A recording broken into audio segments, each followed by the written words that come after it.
오늘은 세례 요한 이야기를 좀 하겠습니다.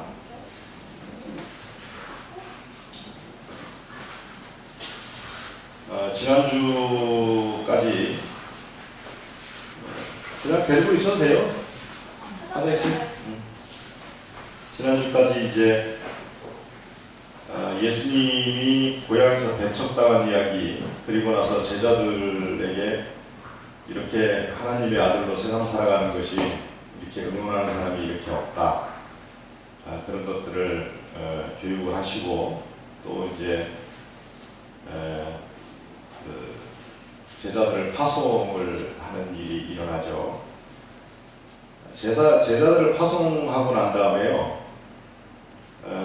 6장 30절에 가면 오늘 읽은 성경의 그 다음 절을 보면 이런 이야기가 있어요. 사도들이 예수께 모여 자기들이 행한 것과 가르친 것을 낱낱이 보아니, 이런 말이 있습니다. 그러니까 지금 이 세례 요한의 이야기가 어떻게 전개가 되고 있냐면은, 예수님이 제자들을 파송했어요. 그리고 제자들이 나가서 권능을 받고 귀신을 쫓아내고 병자들을 고치는 권능을 받고 세상에 나갔다가 다시 돌아와서 예수님께 고해요. 그 사이에 이 세례 요한의 이야기가 이렇게 끼어 있는 겁니다. 그래서 세례 요한의 이야기를 오늘 성경에서 어떻게 볼 거냐에 따라서 예수님이 하신 일이 도대체 무엇이고, 또 앞으로 우리가 무엇을 해야 되는가가 결정이 돼요. 그래서 세례 요한 이야기를 오늘은 자세히 좀 살펴봐야 되는데, 다행히 오늘도 그냥 제가 설교하기가 가장 어려운 게요, 그냥 장모님 같이 성경을 많이 알고 있는 분들이 있으면 설교하기가 의외로 쉬워요. 근데 이제 설교할 때 늘 배려를 하는 게, 성경을 많이 모를 것이다 라고 생각을 하면은 제가 설교가 굉장히 어려워지는데, 오늘은 좀 부담감 없이 제가 그냥 이야기를 하겠습니다. 오늘 이제 이야기가 그런 이야기죠. 그 세례 요한이 이제 죽었는데, 그 죽은 이유가 헤롯이라고 성경에는 나오는데, 실제로는 헤롯 안티파스입니다. 헤롯이라는 말이 성경에 여러 두 사람 이야기가 나옵니다. 헤롯이라는 사람이 헤롯 대왕이 있고요, 헤롯의 아들이 있어요. 아들이 헤롯 대왕의 아들이 3명입니다. 3명인데 한 명은 누구냐면 헤롯 아켈라오스. 성경에 보면 아켈라오라고 한 군데가 어디 나와요. 그 다음에 또 한 사람은 누구냐면 헤롯 안티파스. 또 한 사람은 누구냐면 헤롯 빌립입니다. 성경에 그러니까 이게 우리나라로 따진다면, 우리나라 조선시대 김씨들이 다 해먹었잖아요, 왕들을. 그런 것처럼 이 헤롯이 성이에요, 성. 예수님이 태어날 때 예수님의 어린아이들을 다 잡아 죽여라라고 이야기한 것은 헤롯 대왕입니다. 헤롯 대왕인데, 헤롯 대왕이 죽었어요, 중간에. 죽고 그 뒤에, 원래는 헤롯 대왕이 이스라엘 전체를 이렇게 다스렸습니다. 전체를 다스렸는데, 헤롯이 죽고 난 다음에 나라가 3등분이 돼요. 나라가 3등분이 되는 이유는 로마가 통치하기 좋게 하기 위해서 나라를 3등분해서 아들들에게 하나씩 주는 겁니다. 자세한 이야기는 좀 이따 또 하겠지만, 어쨌든 헤롯 대왕의 아들들이 아켈라오스, 안티파스, 빌립, 이 3명이 있다는 거죠. 오늘 이야기가요, 헤롯 안티파스가 헤롯 빌립 자기 형제의 부인을 아내를 맞이하는 거예요. 이해가 되셨죠? 이게 단순하게 그냥 이게 정욕에 관한 문제, 욕정에 관한 문제가 아니고요, 나라와 나라 사이의 문제입니다. 이게 오늘 나라와 나라 사이의 문제로 봐야 돼요. 그래서 요 3명이 있다는 걸 일단 알아두시고요, 이 3명을 구분하는 건 굉장히 중요합니다. 왜냐하면 예수님 예수님이 살아서 활동하실 시기의 왕은요, 대부분이 헤롯 안티파스예요. 헤롯 안티파스. 이 세 명이 있다는 거 알아두시고요. 이제 이스라엘이 이렇게 생겼잖아요.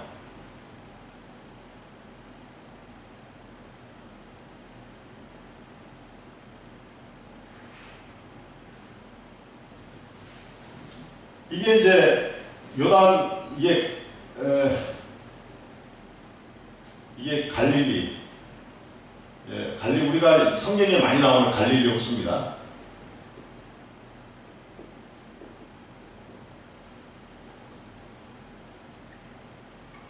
그리고 이게 요단강을 보고 이걸 보고 요단강이라고 그러죠.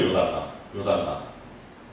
우리가 성경에 보면 찬송가에 보면 요단강 건너가 만나니 이런 찬송가 많이 부르잖아요. 그 말은 뭐냐면 요단강이 위에서 밑으로 쭉 흐르는데 이쪽에서 이쪽으로 들어와서 만난다는 거예요. 이게 이제 그 모세도 출애굽해가지고 가나안을 정복할 때 이 동쪽으로 와가지고 이쪽으로 이렇게 들어와요. 그래서 여기에서 여기를 요단강을 건넌다라는 말은 세상의 나라에서 하나님의 나라로 들어간다는 이야기예요. 어쨌든 그거보다도요. 여기가 이제 요단강이고 여기가 갈릴리 호수인데 옛날에는 이렇게 나눠가지고 여기를 유대라고 그랬고 여기를 이스라엘이라고 그랬죠. 이스라엘이라고 그랬는데 사마리아 지역이 여기에 있는 겁니다. 사마리아 지역. 사마리아 지역 위에 갈릴리가 있어요. 요거를 기억해 놓으시는 게 중요한데 지금 보통 성경에서 이야기할 때 유대 땅이라고 이야기하면 요 밑에를 이야기해요. 예루살렘이 여기 있거든요. 여기 예루살렘이 여기 있습니다. 그래서 요 세 개 유대, 사마리아, 갈릴리 요 구도를 이해하셔야 되고요. 또 하나 또 이야기를 하면은 이제 아까쯤에 헤롯 왕이 아버지 헤롯 대왕이 다스릴 때는 여기를 전체를 다 다스렸죠. 전체를 다 다스렸는데 아버지가 죽고 난 다음에 나라가 3등분이 되는데 아켈라오가 여기를 다스립니다. 아켈라오라는 아들이 여기를 다스리고요. 헤롯 안티파스가 여기를 다스리는 거예요. 이렇게 다스려요. 안티파스. 빌립이 여기를 아니죠. 잘못 그랬습니다. 빌립이 여기를 다스립니다. 여기가 다스리는 지역이 사실 이렇게 돼 있어요.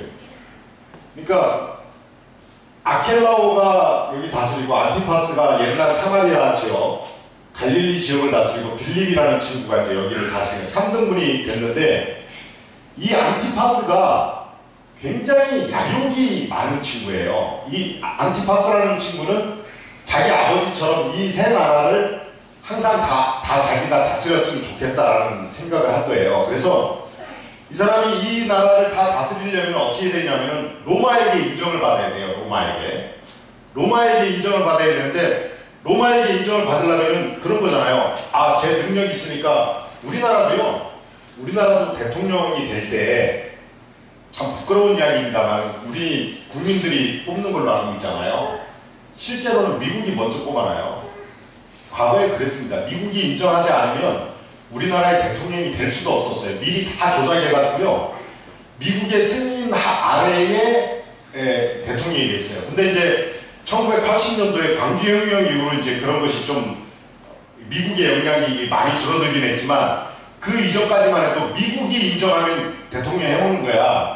그런 것처럼 이 헤롯 안티파스도 로마 황제가 인정하지 않으면 이걸 못 해보는 거예요. 그래서 안티파스가 이 로마 황제에게 인정을 받으려고 한 일이 뭐냐면 갈릴리 호수 있죠. 갈릴리 호수가 이게 갈릴리 호수예요. 갈릴리 호수를 개발하는 정책을 펼친 거예요. 여러분 이제 다음 주나 다다음 주에도 그 오병이어의 기적 이야기를 할 텐데 오병이어라는 말이 굉장히 재미납니다. 5개의 떡과 2마리의 물고기잖아요. 5개의 떡과 2마리의 물고기인데 오병이어라는 게 이게 굉장히 상징적인 숫자예요. 뭐냐면 갈릴리가 그 호수를 끼고 있기 때문에 원래 어족 자원이 굉장히 풍부합니다. 어족 자원이 굉장히 풍부한데 여기는 어족 자원이 더 적어요. 떡이 더 많아요. 이 말이 뜻하는 것은 뭐냐면 갈릴리를 개발을 했는데 그 엄청나게 개발을 했는데 그거에 대한 수혜를 누가 다 보는 거냐면 안티파스하고 로마 황제가 다 보는 거예요. 백성들은 갈릴리를 개발하면 개발할수록 더 먹고 살기가 힘들어졌어요. 실제로 어떤 일들이, 그러니까 옛날에는 세금을 매겼는데 어떤 식으로 세금을 매겼냐면요. 농사를 예수님이 살던 시대에 헤롯 안티파스 이전에는 농산물에다가만 세금을 매겼어요. 농산물. 그래서 농산물에 세금을 매기는데 예를 들어서 50%까지는 아니지만 40몇 프로 세금을 매기는데요. 쉽게 이야기하자면 쌀 10가마가 나오면 5가마는 정부에다 줘야 하는 거야. 5가마만 자기가 먹는 거예요. 근데 이 갈릴리 이 호수를 개발하고 이래가지고 여기 어부들이요. 고기를 잡으면 반은 정부에다 주고 반을 자기가 먹는 거였어요. 그래서 성경에 보면은 누가복음 같은 데 보면은 제자들이 갈릴리 호수에 나가지고 이게 그물을 친 데다 한 마리도 안 잡히잖아요. 왜 안 잡히냐면은 정부에다 줘야 될 게 많으니까 고기들을 훨씬 더 많이 잡은 거야. 이 절임만 어선 우리나라에 뭐 그런 거 있잖아요. 고기들을 옛날에는 조금만 잡아도 먹고 살았는데 이제는 세금을 반을 줘야 되니까 더 많이 잡아야 되잖아요. 그러니까 갈릴리 호수에 고기가 씨가 말라요.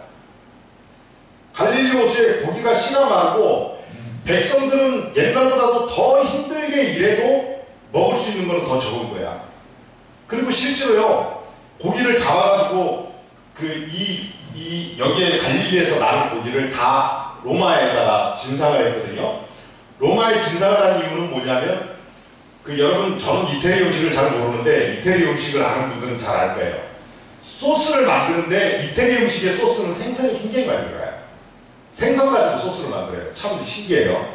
그래서 이 생선을 잡아서 소스로 만들어서 로마에다가 공수를 한 거죠.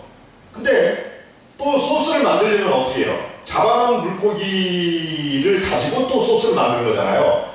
그러니까 거기에도 또 50%의 세금이 또 붙어요. 그러니까 실제로 75% 정도의 75%까지는 안 되고요. 60 몇 프로 정도가 되는데 실제로 계산을 해보면 60 몇 프로를 안티파스가 세금으로 다 걷어가는 거야. 그래가지고 이 갈릴리에 있는 사람들이 정말 먹고 살기가 힘들어지게 된 거예요. 그래서 제자들이, 예수님이 제자들을 부를 때도 보면 제자들이 뭐 하고 있어요? 해변가에 앉아가지고 그물 깃고 있잖아요. 그물 깃고 있는 거는 고기를 잡기 위해서 그물을 깃고 있는 게 아니라 할 일이 없어서 그물을 깃고 있는 거예요. 그래서 이 안티파스가 이 갈릴리를 엄청나게 개발을 해서 이 황제에게 이 새 나라를 다 다스릴 수 있도록 해달라. 그런 어떤 자기가 능력을 발휘를 하는 겁니다. 그래서 갈릴리 민중들은, 갈릴리에 사는 사람들은 어마어마하게 힘들었어요. 그리고 또 하나가 있는데, 요거는 이제 성경이 안 나오는 이야기예요. 성경이 안 나오는 이야기인데, 이거를 제가 여러분에게 어떻게 이야기를 해주는 거냐면은, 옛날에 요세푸스라는 역사가가 있었어요. 요세푸스라는 역사가가 이런 일들을 유대 전쟁사, 유대 고사 이런 걸 통해서 상세하게 적어놓은 게 있어요. 근데 이제 어쨌든 요거는 이제 성경에 없는 이야기고요. 성경에 있는 이야기는 또 어떤 이야기냐면, 요 이야기가 하나 있어요. 성경에 있는 이야기는 헤로디아라는 여자가 나오잖아. 오늘 성경에 헤로디아라는 사람이 누구냐면요, 빌립의 아내인데다가 이 헤로디아라는 여자가 하스몬 왕가의 공주예요. 하스몬 왕가예요. 이 하스몬 왕조라는 것은 또 굉장히 중요한 게 뭐냐면, 이 빌립 안티파스 아케나온은요, 유대교의 적통이 아니에요. 성골이 아니에요. 우리나라로 따진다면 김씨가 아니야. 김씨가 아닌데 왕이 된 거잖아요. 헤롯도. 우리나라로 따진다면 김씨가 아니야. 그래서 여기서 또 어떤 게 있냐면, 유대 사람들에게 지지를 받아야 되는 문제가 있어요. 유대 사람들한테 지지를 왜 받냐면, 우리나라도 그러잖아요. 옛날에 역사를 살펴보면 그런 거 많아요. 북의 쪽으로는 혈통이 왕가가 아니야. 그래서 모계 쪽으로 혈통을 가져와가지고 여기에 사는 사람들에게 내가 왕을 해도 좋다라는 어떤 지지를 받고 싶은 거예요. 그래가지고 이 헤로디아라는 여자가 단순하게 이 안티파스가 이뻐서 뭐 그 여자를 데리고 왔다 이런 개념이 아니에요. 굉장히 정략적인 결혼입니다. 정략적인 결혼인데 빌립의 아내를 뺏어왔다는 것은 벌써 빌립은 무너졌다라는 이야기예요. 빌립은 무너졌어요. 네? 무너졌고 안티파스가 거의 이 빌립의 땅까지 이렇게 먹었죠. 이 지금 그 오늘 이야기가 나오는 거는. 근데 이 헤로디아라는 여자를 빌립의 아내를 자기의 형제잖아요. 자기의 형제의 척까지 뺏어와가지고 왕통을 세우려고 하는 거예요. 첫째 이유가 왜 왕통을 세워야 로마 황제에게만 인정받으면 통치하기가 굉장히 어려워요. 유대인 중에 지도자들, 유대 사람들의 지도자들이 또 인정을 해줘야 돼. 이 양쪽으로 인정을 받아야 되는 아주 어려운 위치에 놓였던 사람이 바로 이 안티파스예요. 근데 이 안티파스가 얘 부인이 또 누구냐면 여기 헤로디아는 새로 데리고 온 여자고 안티파스의 또 지금 현재 부인이 누구냐면 여기에 보면 나바테아라는 왕국이 있어요. 이 나바테아 왕국의 공주예요. 지금 부인이. 그러니까 어떤 얘기냐면 그 나바테아 자기 본부인이 이혼을 하고 나바테아로 돌아갔어요. 그리고 지금 헤로디아를 부인으로 들린 거예요. 여기에서 심각한 국제 문제가 발생을 하는데 어떤 문제가 발생을 하냐면 이 나바테아 왕국이 이 안티파스를 도와줬을 거 아니에요. 계속 지지를 해줬을 거 아니에요. 그런데 이제는 적대국이 돼가지고 전쟁을 하는 관계가 되는 거야. 그래서 지금 안티파스는요, 로마에게 승리를 못 받으면 굉장히 자기의 어떤 정세가 불안한 거예요. 이런 여러 가지 상황 속에서 요한이라는 사람이 안티파스가 결혼한 걸 보고 뭐라 그랬잖아요. 야단을 쳤잖아요. 야단을 친 거는 뭐냐면, 야, 이 친구야, 네가 한 나라를 다스리는 왕으로서 네가 백성들을 이렇게 못살게 굴면서 백성들을 이 나바테아와 전쟁을 하고 이렇게 위기에 넣으면서까지 네가 로마 황제에게 잘 보여서 네가 이 세 나라를 다 먹어야 되겠느냐 이런 이야기를 하는 거예요. 좀 복잡하죠. 근데 이해는 되시죠? 네? 그래서 이게 단순하게 여자의 문제는 아니다라는 걸 기억하셔야 되고요. 그래서 이 요한이 이 안티파스를 야단을 막 치는 걸 갖다가 안티파스도 요한이 하는 말이 옳다는 걸 알아요. 그리고 이때 여기에 살던 민중들이 다 요한이 옳다는 걸 알아요. 알면서도 어떻게 할 수가 없는 거죠.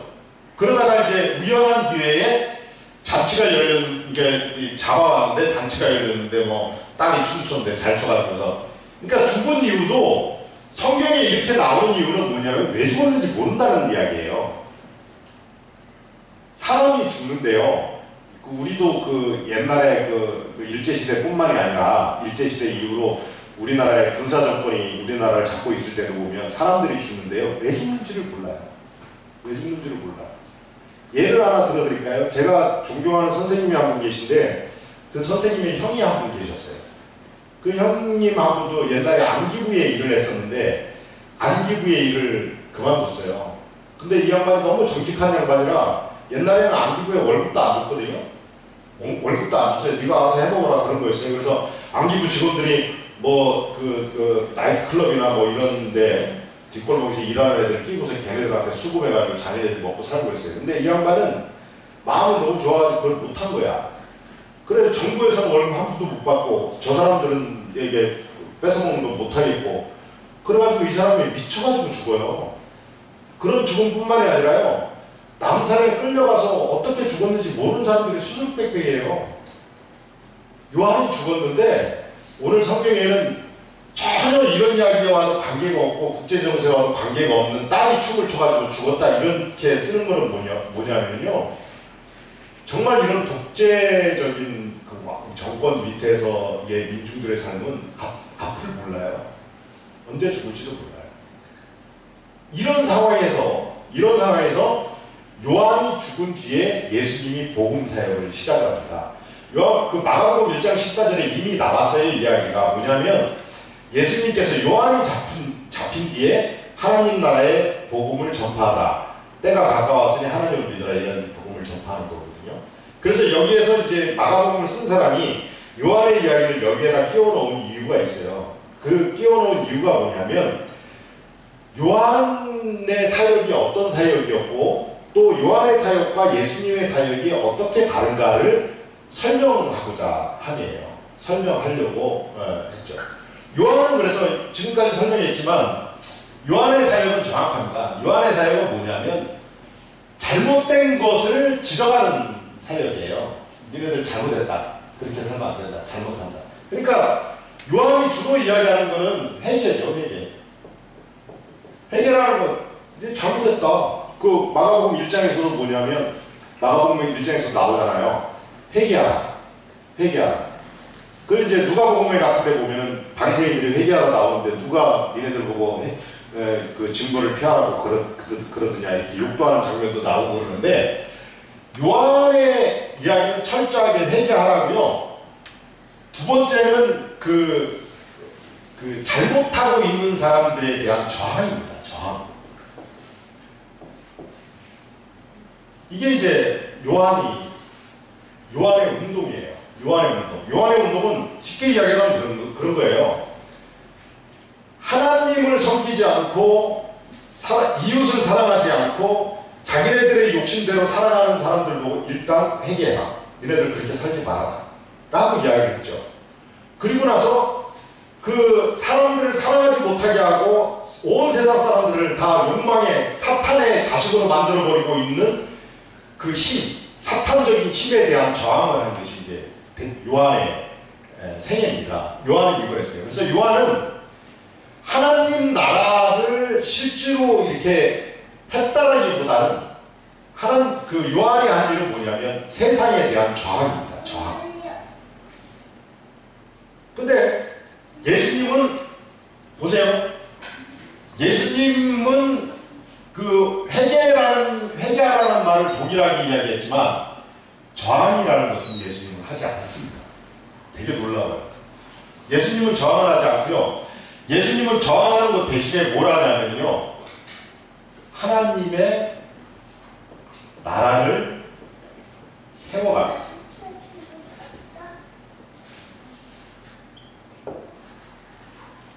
요한은 세상에 대해서 계속 잘못한다. 니네들 그렇게 살면 안 된다. 못됐다. 너 나쁜 놈이다. 그렇게 하면 안 돼. 안 돼.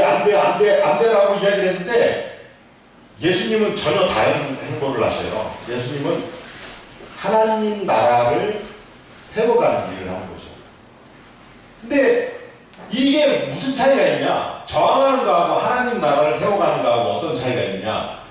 이 저항하는 사람들은 어떻게 살아야 될지를 몰라요. 우리가 장로님도 마찬가지지만 저도 그랬어요. 어렸을 때 신앙생활 하는데 회개하라 그래서 회개를 했어. 근데 어떻게 살라고?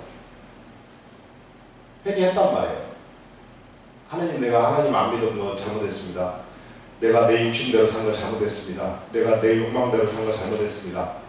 그런데 어떻게 살아야 될지를 모르겠는 거예요. 그래서 요한의 운동은 한계가 명확합니다. 요한의 운동은. 왜냐하면 그래 내가 잘못 산다 그러니까 내가 그렇게 안 살게. 그러니까 잘못했어. 근데 어떻게 살아야 될지를 모르는 거예요. 요한의 운동. 근데 예수님은 어떻게 살아야 될지를 모르는 그 운동 뒤에 예수님은 바로 운동을 시작을 하시는데 그는 하나님 나라 운동인데 하나님이 원하는 하나님의 아들로서의 삶을 살아갑니다. 그걸 뭡니까? 공동체를 구성을 해서요. 헤롯 안티파스가 권력과 힘과 욕망을 계속 추구해서 가지만 우리는 니네들하고 관계 단절해. 여기 헤롯 안티파스가 나라가 있어요. 니네들의 나라와는 단절. 우리는 새로운 가치를 가지고 이 세상 살아갈래. 우리는 어떤 가치? 사랑의 가치. 온전히 우리가 서로 돕고 서로 이해하고 서로를 위하고 너를 위해서는 나를 내어줄 수도 있는 서로가 내 몸을 내 몸과 같이 사랑하는 실제로 사랑하는 사랑하는 일을 시작한 거예요. 그래서 예수님이 중간에 요한복음에 보면 이런 이야기를 해요. 요한이 하나님 나라에서는 가장 작은 자라도 요한보다는 크다라고 이야기를 해요. 반대하는 게요, 굉장히 의미가 있을 수 있어요. 오늘날에도 보면 우리나라의 야당이나 우리나라의 NGO 운동을 하는 사람들이 굉장히 정부 잘못했다고 욕하잖아요. 이런 사람들이 말이 틀린 건 아니에요. 틀린 건 아닌데 이런 사람들의 말 가지고는 아무것도 할 수가 없어요. 왜? 잘못하고 알았잖아요. 그러면 이제 살아가야 되잖아요. 근데 사는 방법을 몰라요. 근데 예수님은 우리가 어떻게 하면 하나님의 아들로 살아갈 수 있느냐를 가르쳐 주신 거죠. 그 이야기가 오병이어의 이야기로 연결이 되는 겁니다. 오병이어의 이야기는 하나님의 아들들의 축제고 하나님 나라의 잔치예요. 그래서 우리는 그 풍성한 잔치를 하면서 살라고 예수님이 실질적으로 우리에게 보여주신 겁니다. 일단은 오늘 설교는 여기까지만 하겠습니다. 이거를 기억하셔야 돼요. 잘못된 것에 대해서 잘못했다라고 이야기하는 거. 저도 아들 키워봅니다만 장로님은 저보다 더 잘하실 거야. 아들 키울 때 그러지 않습니까? 저놈이 있잖아요. 잘못하는 일이 있어요. 근데 제보고 야, 이 자식아, 너 이거 잘못한 거야. 너 이거 잘못했어. 해가지고는 제가 인간이 안 돼요. 정말 자식들이 인간이 되게 하려면, 그러면 잘못했어. 어떻게 살아야 되냐를 보여줘야 돼요. 그러지 않고는 이 아이가 제대로 커가면서 제대로 된 인간이 되기가 힘들어요. 잘못했어만 하면 오히려 애를 더 죽여요. 너 잘했어 하는 것도 나쁜 거지만요, 너 잘못했어만 하는 것도 굉장히 나쁜 거예요. 진짜 좋은 거는 뭐냐면 이 아이들이 따라 살 수 있도록 어른들이 잘 살아가는 모습이 필요하거든요. 그렇게 해야 비로소 좋은 자식들, 좋은 아이들이 탄생이 되는 거예요. 이런 것처럼 요한의 반대는 실제로 하나님 나라를 할 수 있는 그 전제 조건은 될 수 있을지 모르지만 하나님 나라와 상관이 없어요. 하나님 나라는요, 하나님의 뜻대로, 사랑하라는 하나님의 말씀대로 살아가려고 하는 사람들의 모임이에요. 근데 이 사람은 노는 해, 근데 예스가 없어요. 기독교인들은 예스맨들입니다, 사실은. 우리는 우리 교회를 하면서 저는 그런 걸 꿈꿔요. 꿈꾼다기보다도 하나님의 말씀이에요. 사랑하면서 살아라고 이야기한 것이 하나님의 말씀이니까 하나님의 말씀대로 살면 얼마나 신이 날까? 그러니까 해야 될 일이 저는 너무 많아요. 너는 해야 될 일이 너무 많은 게 사랑해야 되는 일이니까, 사랑해야 되는 일은 평생을 다해서 목숨을 바쳐서 해도 정말 참 다 할까 말까라는 게 그런 거잖아요. 남의 잘못을 지적하기 굉장히 쉬워요. 남의 잘못은 저도 비판적인 시각이 있는 사람이에요. 남의 잘못, 국가, 이웃, 어떤 사람, A라는 사람, A 목사, A 장로 다 비판해봐야 아무 소용없어요. 그 친구들 안 바뀌어요. 그 친구들 바뀌지 않아요. 바뀌지 않는 사람들 비판해봐야 아무 소용없어요. 대신에 우리가 살아보자는 거예요. 우리가 살아내자는 겁니다. 저는 그게 교회라고 생각을 하고요. 예수님도 지금 그게 교회라는 것을 우리에게 가르쳐주고 있다고 생각을 합니다. 기도하겠습니다.